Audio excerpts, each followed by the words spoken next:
Hey guys, welcome to the tutorial. This video is all about how to shade using graphite. Now, shading is such an important part of drawings. It really brings an image to life. So essentially you start with a line drawing, and then from there you add your highlights, your shadows, your midtones, all of the value. Value is from light to dark and all the shades in between. So it's the value that gives a drawing an illusion of depth. It gives the quality, the feeling that this is a three-dimensional space. It is no longer a flat paper, but it looks 3D. Shading also offers drawings the feeling of realism. So how do we do it? When you are working on a drawing, you need to consider your light source. So if you're looking at me well, you are looking at me right now, and you're gonna see very obviously where the light is coming from. That corner there, up there, right here, the light is shining down. So if you were to, let's say you were drawing my hair, this is gonna be your lightest value. As you move down here, this is very dark. It's pretty dramatic right now. So as you're creating your image, you have to consider where's your light coming from. This is going to help you determine how dark or how light you're gonna go. Pencil pressure is very important. When you are holding a pencil and you're applying a lot of force down onto your page, you're going to create a very dark line, a very dark shade. When you pull back a little bit and lighten up your touch, you're going to get a lighter shade.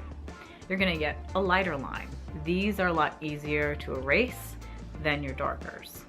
I find that it's always best to work from light to dark just for the sake of erasing. When you're using your eraser, it's so much easier to lift up a lighter line than it is going to be a darker line. And depending on the quality of eraser you have, you're going to have a difficult time.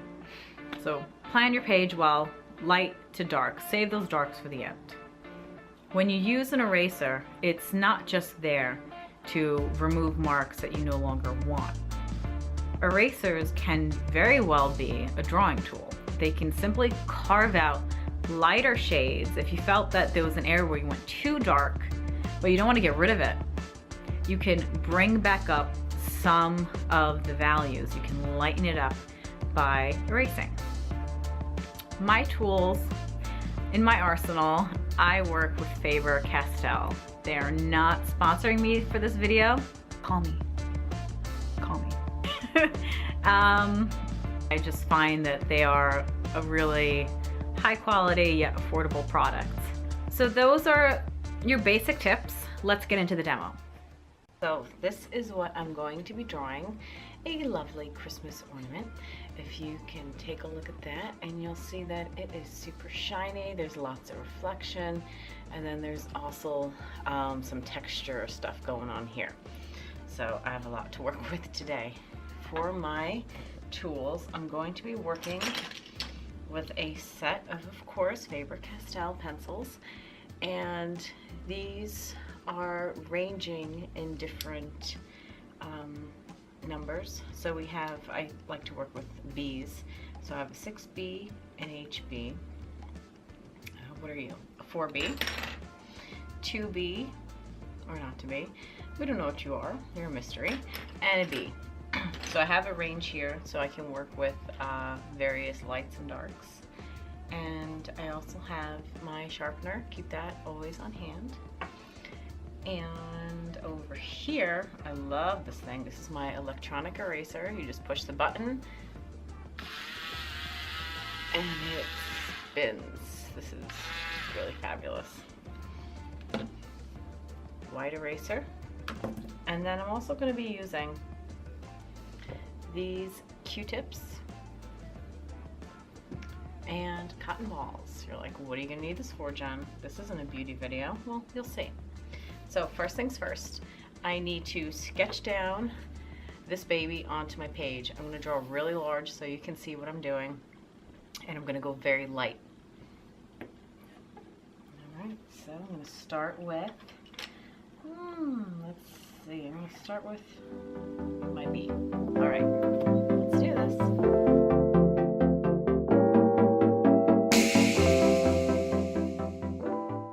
Alright, so I have my sketch down. It's super light, and that's all that I need it to be. Just need it to figure out where I am on the page, where are things going. Now I'm going to start getting into my, my more confident looking lines. So now I'm going to tell you where are things actually going. I'm making that decision.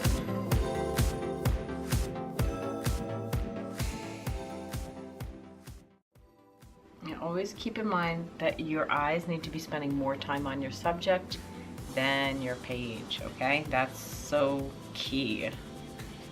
Most people, they want to spend more time looking at their own drawing, but they're not drawing, they're drawing, you know, you're drawing your object that's in front of you.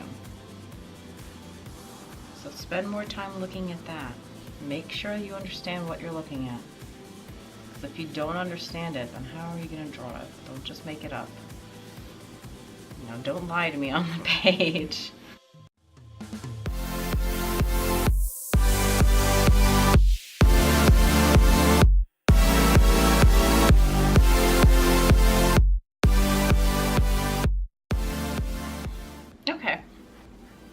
Now that I have my basic outline down, I'm going to begin my shading. Yes, so excited. Okay, so I have two different types of surfaces that I'm working from here. I have a super reflective, you know, it's practically mirror-like. If I look into it, I can see myself, I can see what's behind me. And then I have these stripes that go right down in between those, and it's a very bumpy. There's still a lot of shine happening, but there's definitely texture there. Very rough, very different from the smooth texture here. So I now need to come up with a strategy. So I'm gonna first show you my super reflective side because it's over here, and then I'm gonna tackle that stripe here. All right, so super reflective. I'm now gonna say goodbye to my B over there. I'm going to start putting in some shades. So I got my 2B here.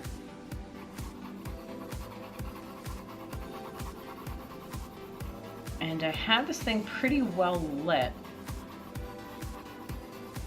So there's all sorts of reflections coming at me at different angles. So I'm just starting to put in some midtones here. I'm just following what is the shape of these shadows. What space is it taking up? I like to hold my pencil at an angle so I get the broader stripe, or excuse me, I like to use the broader side. So holding it at an angle, you're able to have a more seamless blending here. Now, this stuff that I brought in here, my Q-tip and this. Some people use these for blending tools. So as I'm working over here, I can then start kind of working in a circular motion. And this just kind of blends what I have together, makes it super smooth. It really helps with making transitions from dark to light areas.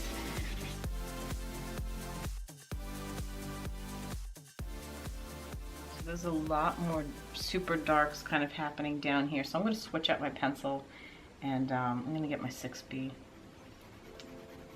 and just put in a couple of those super darks just down here.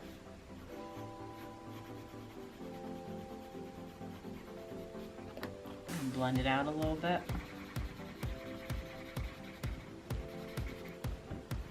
Love the Q-tip. This is something I started working with recently. I used to never blend like this, but I'm kind of loving it.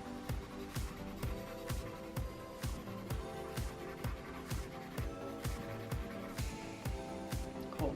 Alright, so there's this highlight happening in here, and then there's a super dark shadow popping in there.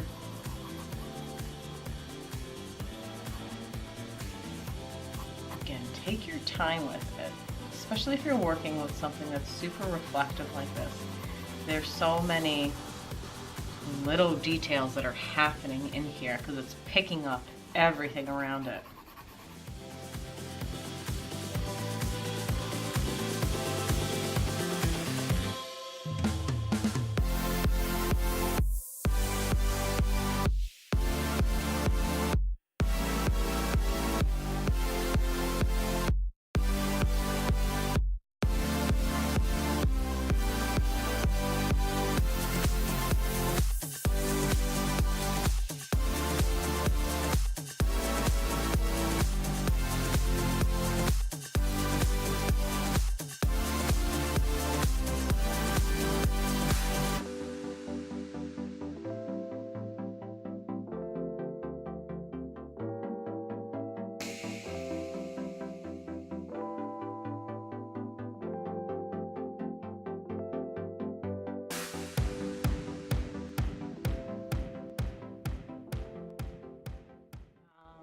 Now that I have my basic shadows down, what I'm going to do is I'm going to use my eraser and I'm going to carve out some highlights.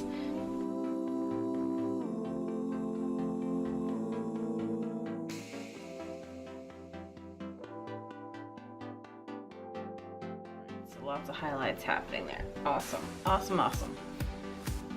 All right, so for this part here, yeah, that's craziness. How am I going to tackle it? Well, I'm first going to put in my lights and my darks, and then I'm going to build in the texture.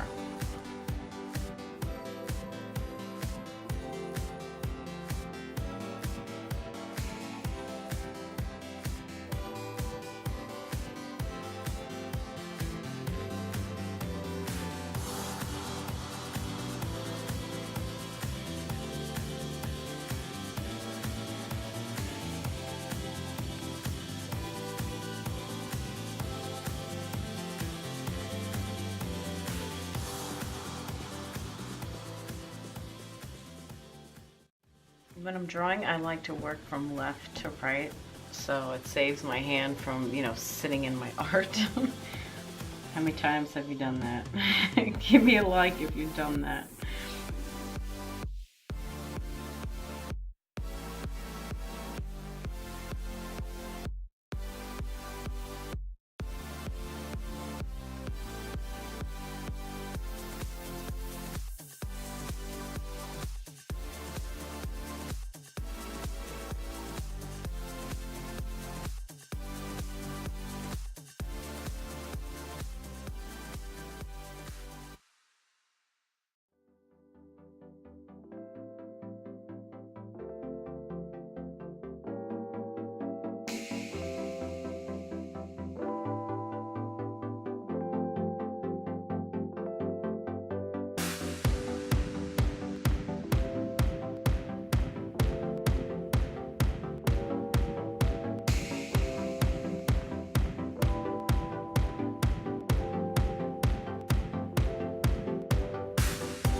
My final thoughts are, keep the pressure in mind. How heavy-handed are you? That's going to determine your darkness. When you're learning how to shade, I really want you to not work from photograph. And the reason why I prefer you to work from life, so create a still life in front of you that you can work from, is that when you're working from a photograph, the artistic choices have been made for you. Now, photograph reference is great for a multitude of projects. Don't get me wrong, I use them. However, when you're learning how to shade, you need to make these choices for yourself. If you're looking at a photo, whether it's on your phone, your screen, it's been printed, those choices have been made. They told you how dark something is, how light something is. And all you're doing is copying what they're telling you. Make the choices for yourself. Set up a still life, put a lamp on it, or work from natural light. This is going to force you to train your eye. You're going to get better. The more you do it, the better you're going to get. Trust me. Okay? My last tip for you, and it's something that my high school teacher told me, and I didn't understand it for a long time. He would always say the shape of shades, the shape of shades, and I was, what? Didn't make sense to me. And then one day it just clicked, and from that point on, I could freaking shade. What this means is that you're looking for the shape, and it's not necessarily a geometric shape. We're talking about organic shapes. You know, all a shape is a line that's connected, right? So you're looking at what is the area that this particular shade is taking up. This super dark spot is how big, where does it go? And that's sitting next to what? It's almost like piecing together a puzzle. Well, that's the end of my tutorial, and I hope that you will now shut off your computer or your phone and go make some art. Don't forget what I've taught you. You can always come back, rewatch the video. I'm here for you. I'm your teacher. Let me know your questions below. Let me know what else you would like to learn about. Okay? So I'll see you in a future video. Now, go. Make some art. Faber Castell? Yeah. Call me Faber. Faber? Mr. Faber? Mrs. Faber? Miss Castell?